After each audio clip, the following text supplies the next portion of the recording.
Hey you guys, welcome back to my channel. It is me, Zoe.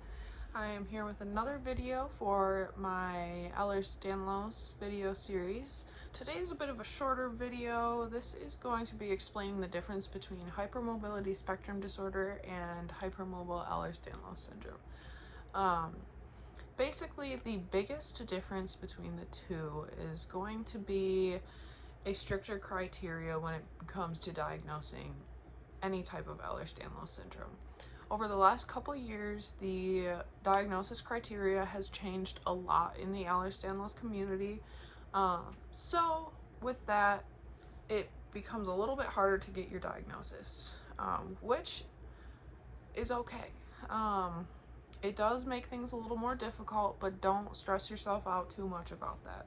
At the end of the day, what is most important, and I cannot stress this enough, is that you are getting the care and the treatment that you need, because the labels do not matter that much.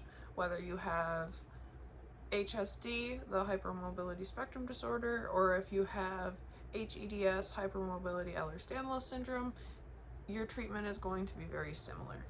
The biggest thing that they look for is going to be which joints are hypermobile on your body, what is your Batten score, and then also the presence of other musculoskeletal involvement. That can be all different kinds of things, but it is a lot more common in hEDS that people have a lot of other issues, things like extreme pain, extreme fatigue, gastrointestinal issues, neurological issues.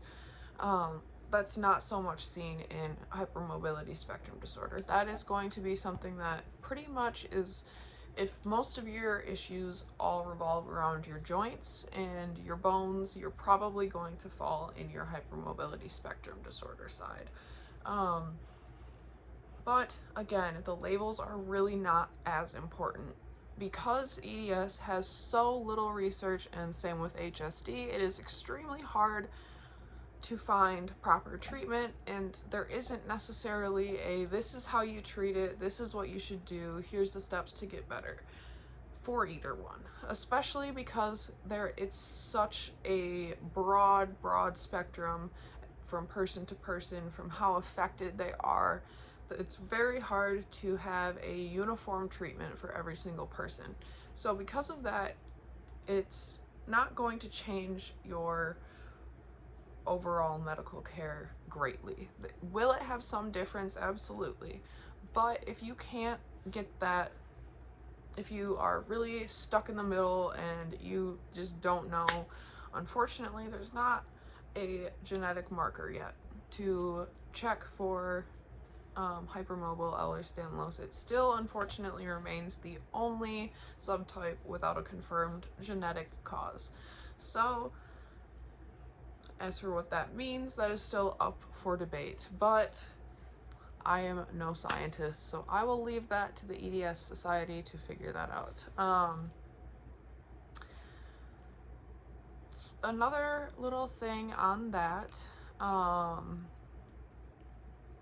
I know I've mentioned it before, but regardless of if you have HSD or hEDS, it is going to be the EDS Society will probably be a huge useful tool for you. It can have so much helpful information on there.